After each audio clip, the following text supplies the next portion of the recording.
Welcome to Have a Kind Word with Yourself, a podcast that helps us to keep kind, creative, and connected.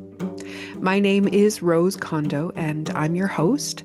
I'm a poet, a performer, a collector of pens, and I love connecting with creative communities. Today, I am speaking with an amazing Métis artist from Winnipeg who I've known for about 2 decades. He and I have worked on creative projects together, and it was a joy to catch up with him about some of his recent work.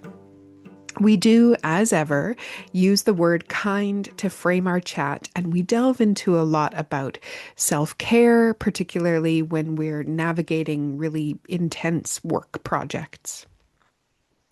As a heads up, we talk through some health hurdles and we discuss the 60s scoop era in Canada. These issues might be tough for some folks to listen to, so please take care when listening.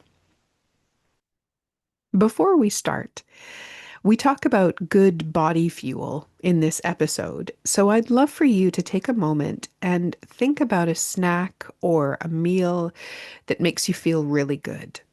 What ingredients can you assemble for a dish that gives you good energy and, as I like to think of it, it feels like a hug for your insides? One of mine is my husband's version of the Lancashire hot pot. It's a simple stew. We use turkey and vegetables, and it's just delicious. I know our lives are busy, but it's definitely a kindness for ourselves to make plans for good body fuel meals. Okay, let's get today's kind words rolling. My guest today is Josh Ranville.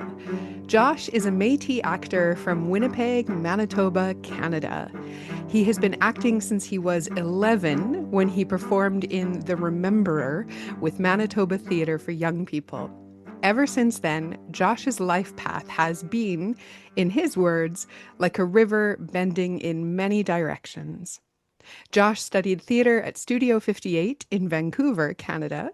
He recently performed in Rattle with Root Sky Theatre Company. The play was written by Southern Manitoban duo Daryl Racine and Dale Lakevold, and is a story rooted in the inherited legacy of the 60s Scoop. Josh has played in 3 bands and he's recorded albums of original music. And I have known Josh for many years and in many creative capacities, and have always been struck by his kindness and enormous creative talents. Welcome, Josh, to Have a Kind Word with Yourself. Wow, thank you so much for that awesome intro. Thank you for welcoming me. This is awesome. Oh, it's great to have you here. And yeah, I wonder, just to start us off, if there are some kind words that you've heard recently. Yeah, yeah, when people just see me and recognize me working really hard and trying my best and just telling me that and saying, hey Josh, like, and when people thank me, like thanks for all your work and all your effort, like as part of this team, or like if I'm like delivering services, like either as a AV tech or as an actor, when people just tell me that and say, yo, like this work that you're doing, thank you for that, and it's great, and it really helps, and it really makes what we're working on better. It improves it and it lifts it up. I Yeah, so a couple of people have told me that recently, and feels really good when that happens. Yeah, definitely.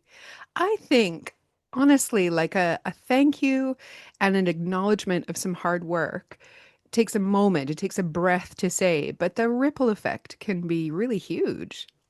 Yeah, Yeah, it can be a real motivator for being part of a team, when you feel seen and feel recognized and appreciated. So that's great.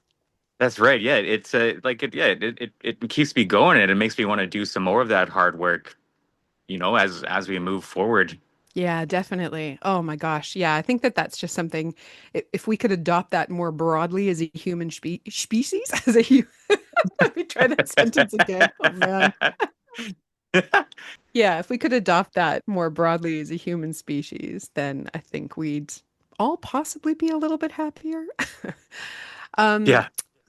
so I also like to start my chats by asking my guests about how our paths first crossed. And as I said in the intro, we've known each other for years. And I was actually struggling to think of like where we first met because we've worked, you were in a theater show that I directed. We worked at Manitoba Theater for Young People together. You came to Mhm. that peace camp. Like we've crossed paths in so many different ways, but do you remember when it first was? I think it was at the Manitoba Theater for Young People. P- were you ever were you involved with the like the Urban Indigenous Theater Company at all? I was, yeah, that was it. I was the like administrative support for the Aboriginal Arts Training and Mentorship Program, spearheaded by Kalumpa. And Yeah. then you were in that show that went on tour. And I think Yeah, maybe I Will kind work of, for home. it was that one, but it was before that. I think Jeremy Cause was in it as well. And it was Oh, directed by, Cranked. yeah, directed by Herbie Barnes. Yeah. And then I think you were a teaching assistant for the Aboriginal Arts program as well, weren't you? Yes. Yeah. Yeah. And a teacher.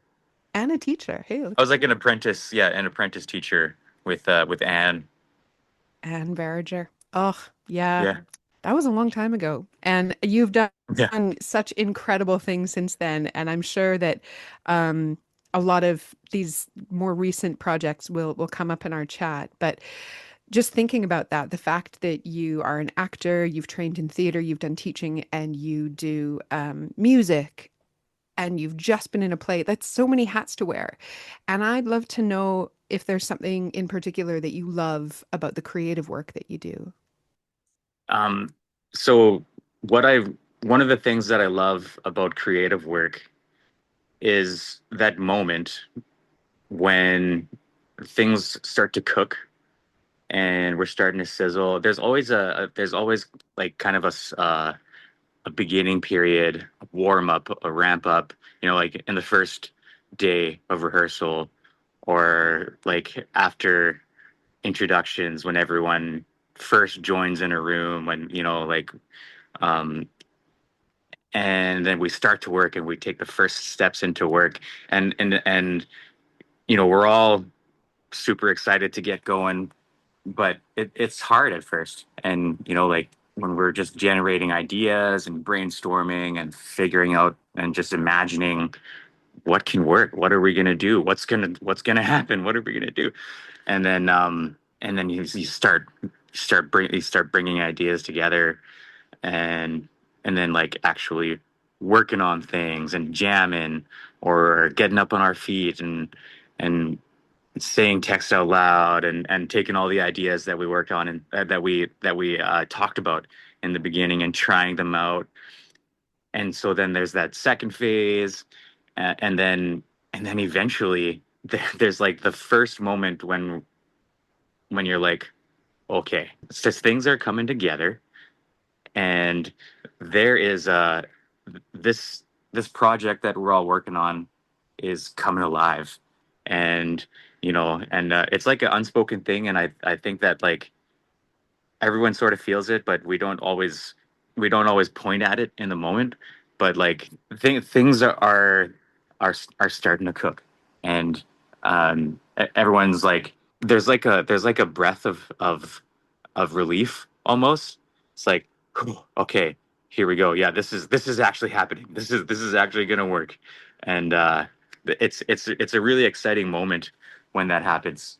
And it's like, yeah, there's a bit of a jolt of energy in everyone, and then a momentum starts to happen. It gets easier to like come back to rehearsal every day, like that momentum, like adrenaline starts to kick in, and like it's like momentum is a really good word for it. It's like a click, and Mm.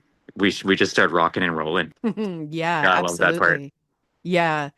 I love that sense of it being unspoken as well, because it's probably really shared in the room, but you're so focused on getting the process in motion that you might not always kind of step back and recognize it. But I'm hearing in what you're saying a real sense of collaboration and discovery in that process.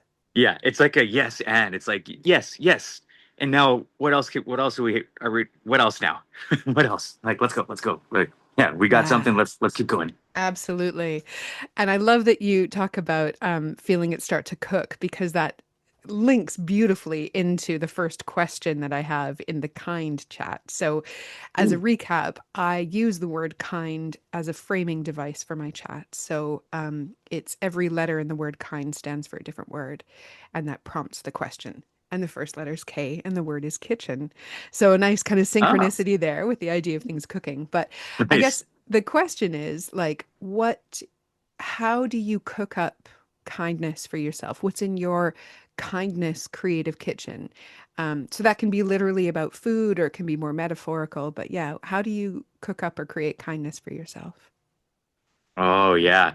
Well, I'm a huge self-care guy. Mm. Like when I go to work at my million jobs, like as an AV tech or an actor or as a musician or as just like a muscle guy, just helping moving things. As a freelance gig worker, I have a million jobs, so that's how I earn, that's how I pay my rent, that's how I pay my bills, Hmm. and it's so I work really hard when it's time to work. And then when the work for the day is done and I come home to my space, me and my girlfriend Emily, we have an apartment downtown, and this is the Zen den. This is where we come home, and it's time to relax and recharge and breathe and watch YouTube and chill.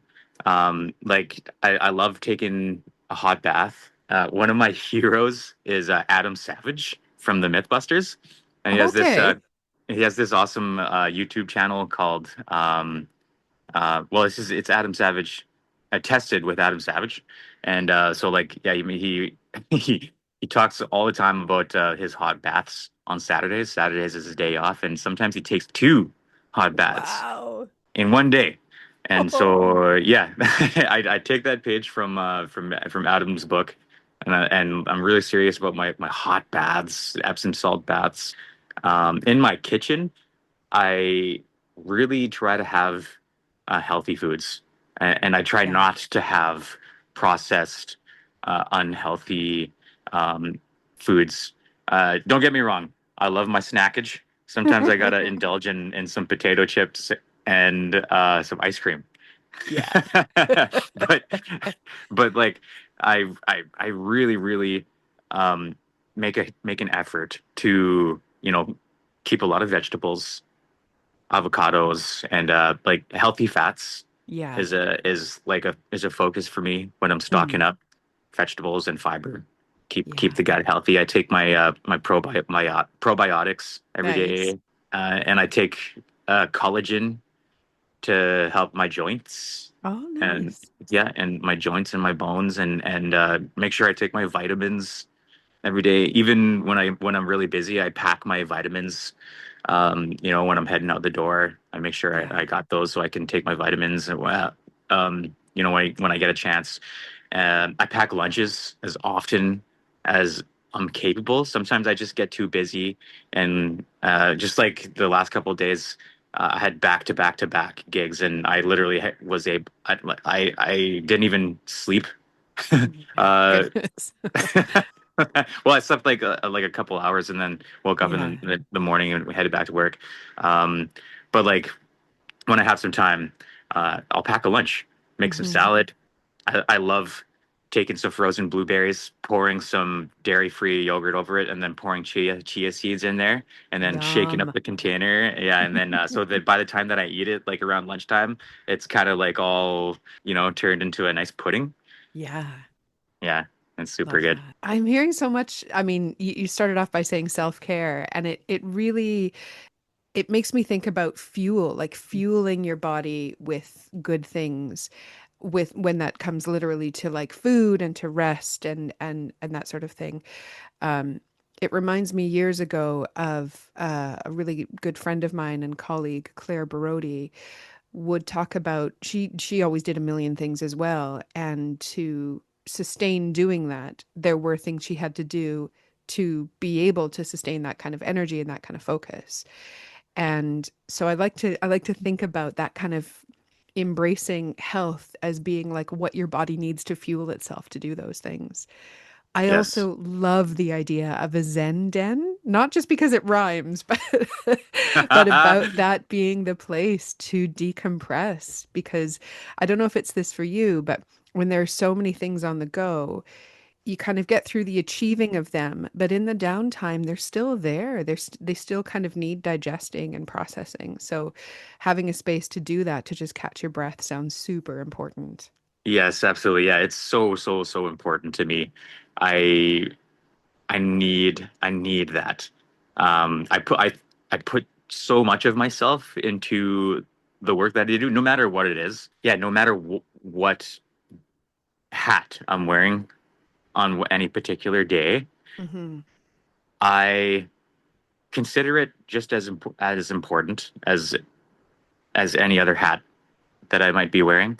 So I put all of myself into that. Yeah, I don't like doing things halfway. Yeah, If I feel that I'm like doing something with the brakes on or doing it halfway, I'd rather be doing something else. yeah. Yeah, and maybe that's kind of a sign to say, "Ooh, a little bit of recharge or refueling the tank is needed," because it's hard to be there as your full self or something when you notice that. Yeah.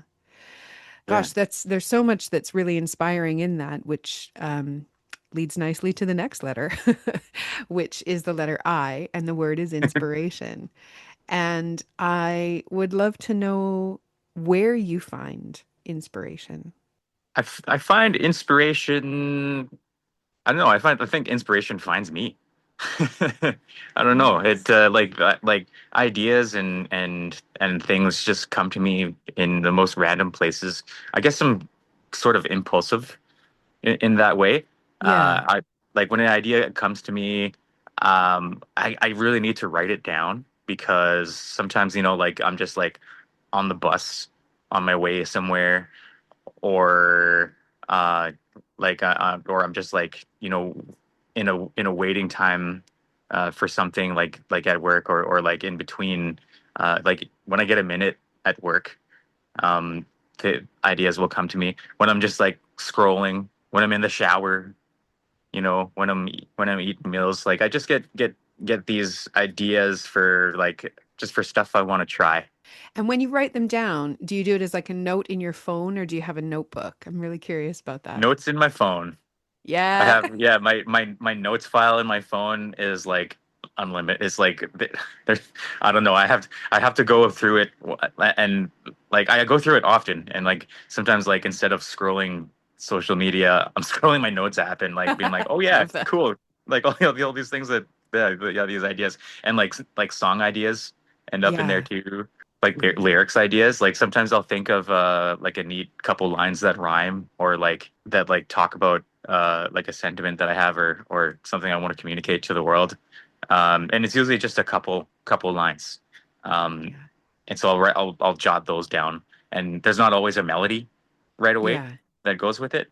Like I just jot those down, and then sometimes I completely forget Yeah. about it, and then I come back to it. I'm like, oh yeah, that's such a good idea. And then sometimes I forget what it actually meant at all. It's, Yeah. I'm like, oh, what does that mean again? Yeah, it's nice in that moment when it's there to catch it because otherwise it does sort of fly away. And I've Yeah. had that experience too, where I see something that I wrote down a week ago, a month ago, a year ago, and I think, "Oh, Pat Rose was really on it. Like, what a good idea!" Because it completely left my brain after I put it down. So it's good to have a place to catch those things for sure. I love that idea of inspiration finding you as well. And I think it's important to have those spaces where there's an openness for that to happen. So, like you say, if you're having a meal or you're in the shower or perhaps even in one of your many hot baths, if we're kind of disrupting that hamster wheel that we get on, I think sometimes the ideas, I find this for myself anyways, the ideas feel like they're just in waiting, they're just backstage. And then when that openness is there, they're like, okay, we can jump in now because they've got some space in their brain. Yeah, absolutely. Yeah, I love that analogy. Yeah, that's for sure.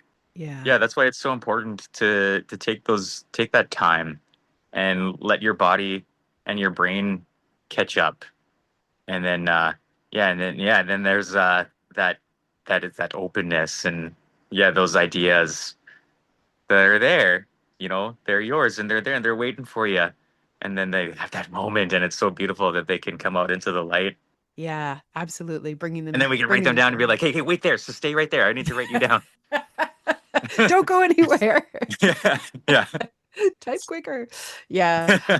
I kind of go back and forth between a notes app on my phone and old school pen and paper. I do try to carry a notebook with me all the time.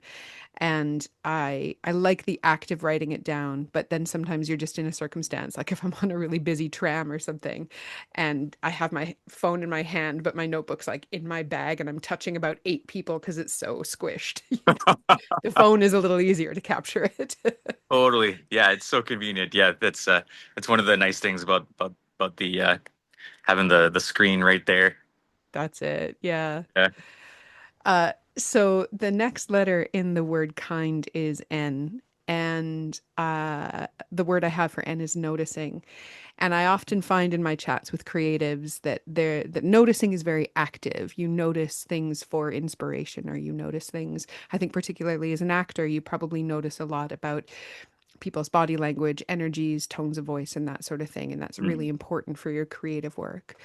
But with this podcast being about kindness, the question is about noticing kindness. And I'd love to know what you're noticing about kindness these days. I'm noticing that um kindness is becoming more and more of a radical concept for Yeah. people like yeah for people interacting just like in the world on the streets on the tram on the train on the bus. um I find that people like kindness is a little more rare Yeah. in a way and like I mean certainly I can say for myself. um I feel that I need to protect my energy more because there's just I feel like there's more danger out there nowadays. There's a lot of people out there um, who are stressed, who are just like having a bad time, and I guess like it sort of seeps out into the world, and there's I just like maybe it's just because of all the news, the bad news that's out there, like that we're exposed to. When we scroll and on TV still, there's just no shortage of Yeah. bad news about what's about all of the things that are going on out there. Yeah. And so people got to carry that around, and it bleeds out into the air. And so like definitely my girlfriend comes home every day with a story about riding the transit. Mm. Like, oh, like yeah, this incident happened on the bus today, and it was kind of traumatic, and it was and but you know what, like it was just another day, and it'll Yeah. probably happen tomorrow too. And that's kind of what we see more often. And when those things do happen, we don't often see kindness there. Hmm. Kindness doesn't always show up, you know, from the beginning of these incidents happening right through to the end. Like kindness isn't always present. Hmm. Um, but sometimes it is though. Sometimes we do see, kind of a hero show up. And sometimes it's like just as small, just as simple as like just saying something to someone like, hey, uh, like I see you, like I acknowledge that maybe you're having a rough day and I'm sorry. So I'm sorry about that, Mm-hmm. but there's nothing I can do. But I see you though, like I notice this happening and I wish it was better. And but like I need you to like get off the bus so that we can the bus can keep on its route. Yeah. And sometimes that can make a huge difference. Mm-hmm. Definitely. I'm hearing a lot of empathy in what you're saying. I think there's such a generosity of kindness to recognize that there is a lot of bad stuff going on in the world and people are carrying that and it seeps out or bleeds out into the air, as you said. And it can feel really unsafe and it can feel really overwhelming. And it can feel hard to even think of responding with kindness in those circumstances. But I think your comment about noticing and just responding with gentleness and calm is a way sometimes to navigate it and Mhm. can it kind of even links back to what you were saying before about being thanked for something, a small phrase or act that is said with care or kindness or compassion or empathy, then can stay with someone for a little while and maybe plant a seed of something in them. Yeah, it is like planting a seed because they may just remember a kind word that somebody said to them, and they Mm-hmm. might remember that tomorrow, and they might remember that the next day, and it may just ripple, through their week, maybe their Yeah. life. Just saying one thing, one kind thing. Yeah, and that really goes to the root of this podcast, which is, it's about having a kind word inwardly because we are so exposed to unkindness and malice and negativity around us. And I think for those who maybe struggle to speak kindly to themselves, which is probably all of us, I don't know anyone that is constantly speaking positively to themselves all the time. If you're Yeah. out there and that's you, amazing, really glad for you, but that's not most of us. But I think then hearing that kindness outwardly can help to feed some inner kindness for sure. And I Yes. think that idea of like empathy and connection as well makes me think a bit about what I was reading in the discussion online of the show that you were recently in, Rattle. I wonder if you can talk a little bit about the show, about your role in it, that experience. Okay. Yeah. Yeah. So I was in Rattle recently with Root Sky Productions in association with Theater Incarnate, and they helped produce it. And Rattle was the first play that I like. It was my role in it was the first one that I landed in a long time. Mm, I hadn't done theater for a while. Since I went to Vancouver for theater school. I took Studio 58. Um, I started in 2012, and wow. yeah, thank you. Yeah, it was great. It's you get in by audition to Studio Hmm. 58, and only 16 students get selected each term. Wow. From Um, across the country. from across the country. Yeah, and Amazing. so I was like thrilled to get the opportunity to do that. Yeah. I did like most of the program. But then I ended up uh, leaving the program like the second last term because Hmm. of um, health reasons. Hmm. I needed to take a health hiatus, and so I came back to Winnipeg um, after theater school there, um, and I took health hiatus. I didn't even work for like 3 years. Wow. So it was a long period of time, a long, long, dark period of time. Mm. And then very slowly started getting back to work and returning to society.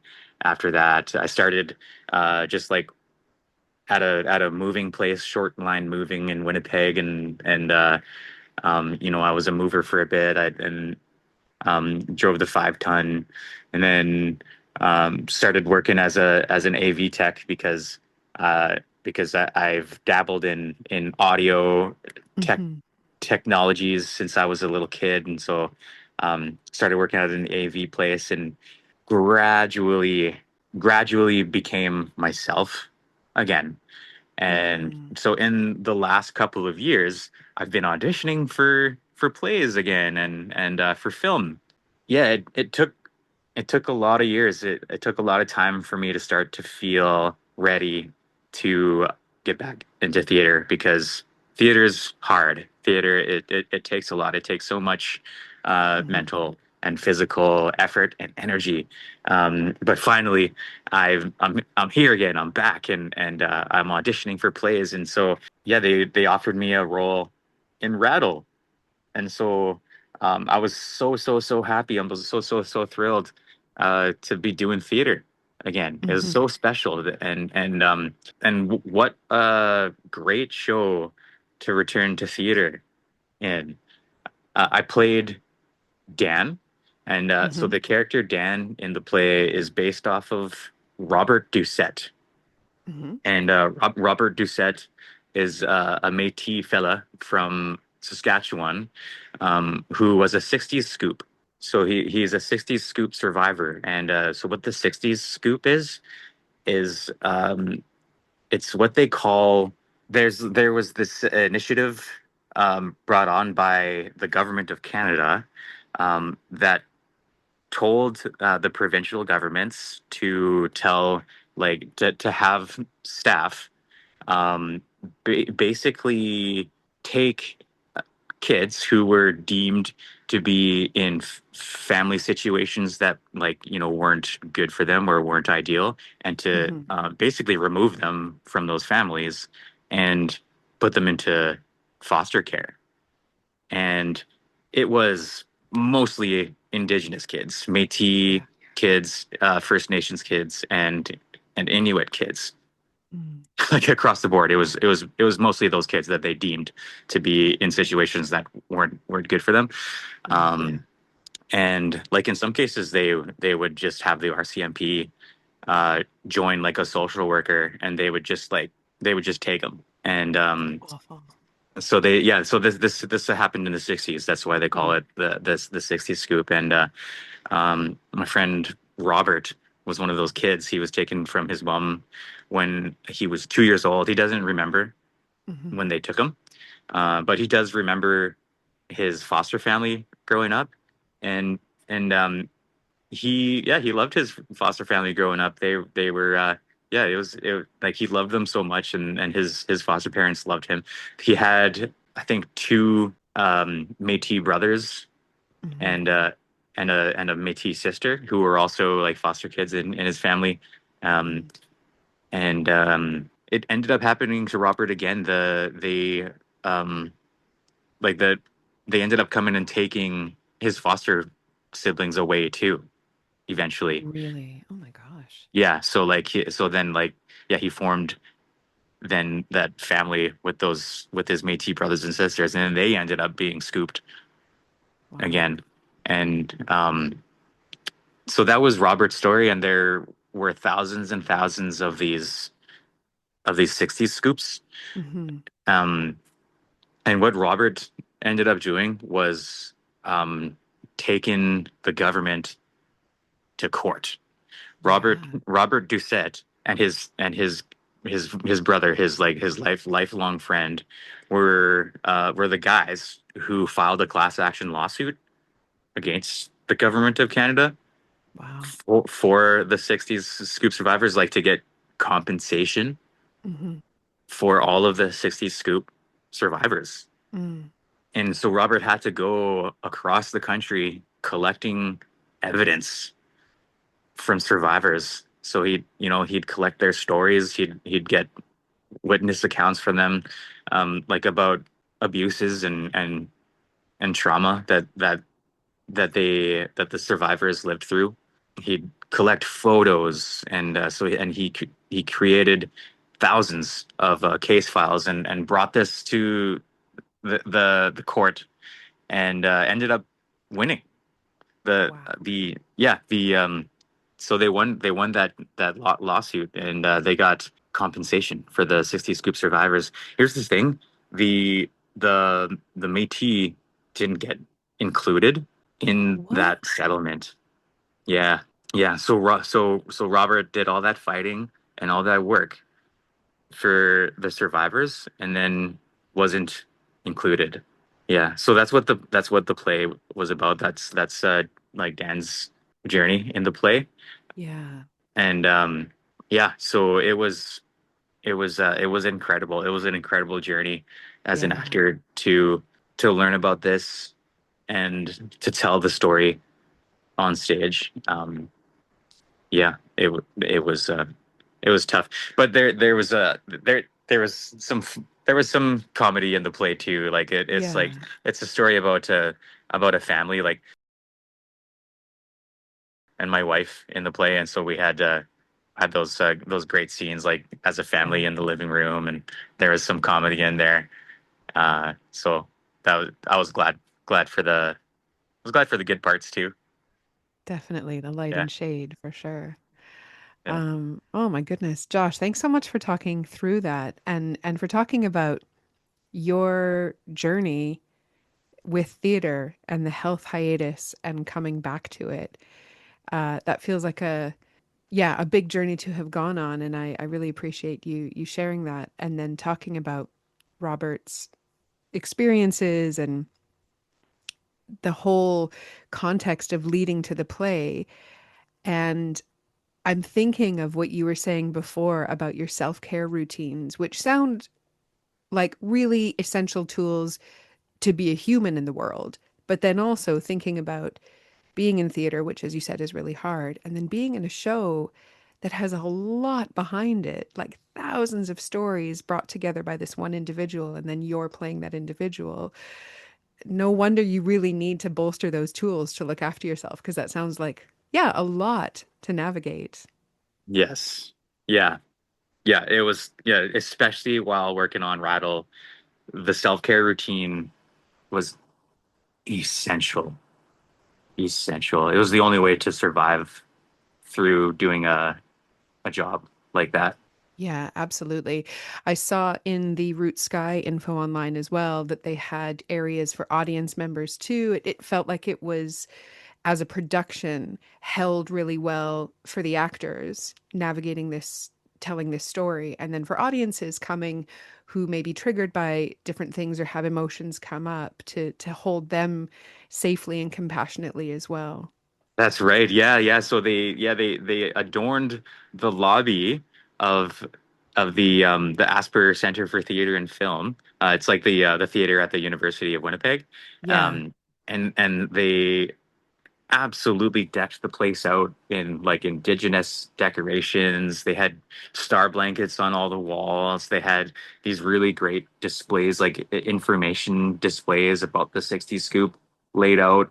And they had, and then in the room right next to the theater, they had sharing circles. So they had a bunch of chairs set in a circle, and they had a couple of elders, like really holistic, um, like practicing, like tradition practicing elders who were so great. Yeah, Frank and Deb.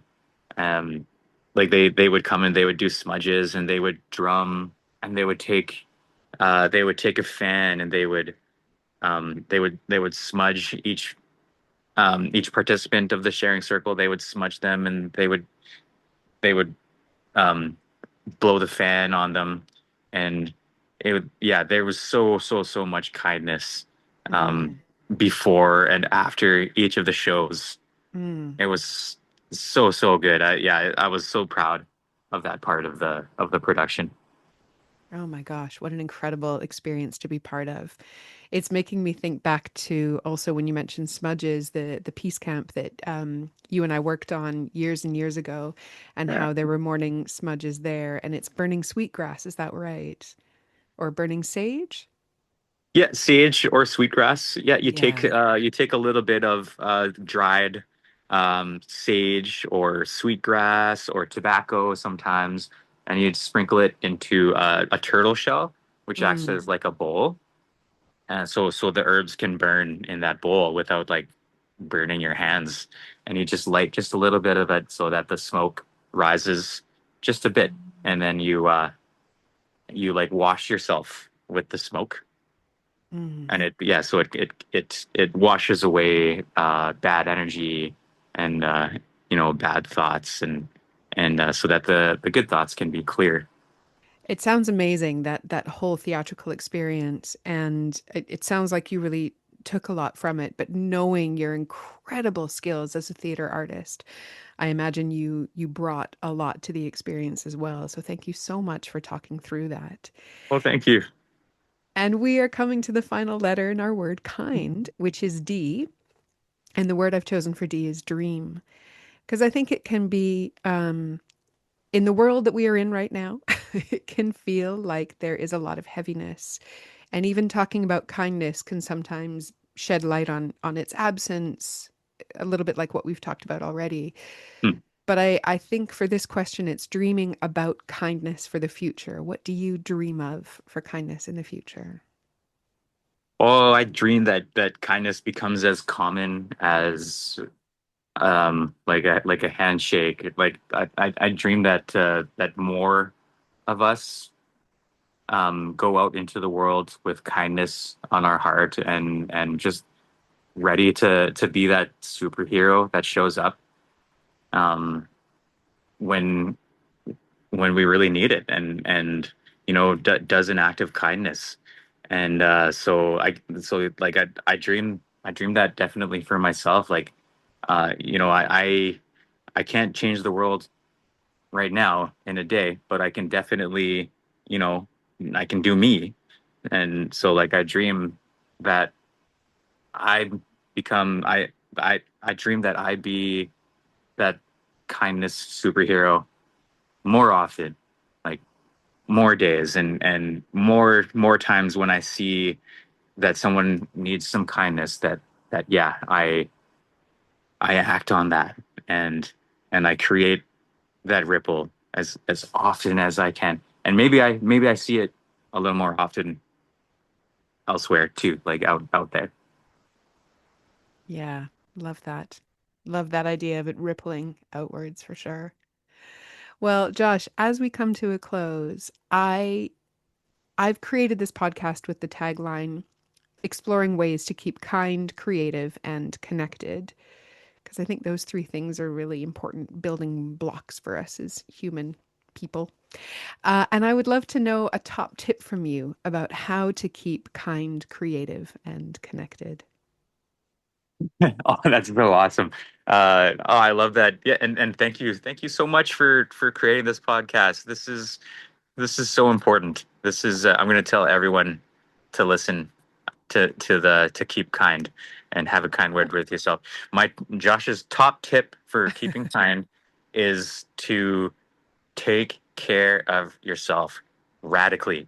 Like put more effort into like and carve out more space and time for yourself to take care of yourself, to go to the grocery store and grab, you know, healthy fuel for yourself. Take your baths, and so that you can um so that yeah, you can be physically healthy and mentally healthy, and it's just it's a better platform to launch off of, for yourself, and to be kind from. Take care of yourself. Amazing. I love that. I love that so much. It makes me want to go and buy a whole bag of avocados and mangoes just Yeah. now. That sounds Oh, good. yeah. Is there anything that you want to plug or tell listeners about where they can find out a bit more about you or maybe listen to your music? Yeah, so my Instagram is jraw204. So that's JRAW 204. That's my Instagram. So I've just been trying to post more pictures about what I'm up to, and so I just post everything. It's not really anything specific. I post AV gigs, I post theater gigs, I post music gigs up on my Instagram. So yeah, that's like kind of my business card. So the more people that check that out, the better for me. Yeah, definitely. Oh, I love that. And I love the inclusion of 204. That's the Winnipeg area code for That's Manitoba. Manitoba. That's it. Yeah. Josh, this has been an absolute joy. I've really, really appreciated connecting and all that you've spoken through in this chat. And yeah, thank you so, so much for this. And good luck in your Zen den for the rest of today and in continuing that path of being a kindness superhero. Thank you so much, Rose. Me too. Yeah, ditto. It's been such a joy for me too.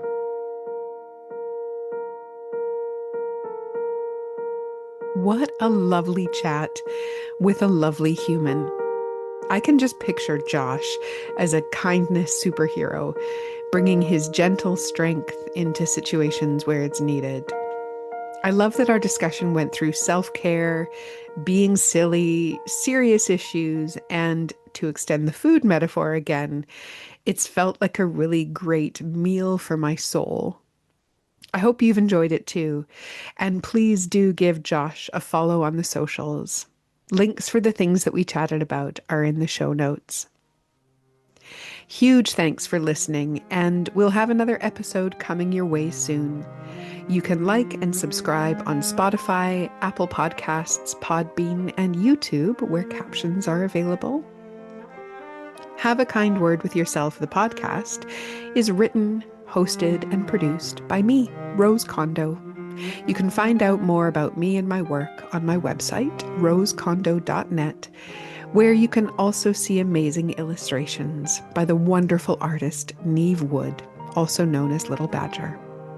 Our beautiful music has been composed and recorded by Eleonora Rosca. And finally, please share this and help us to keep kind, creative, and connected.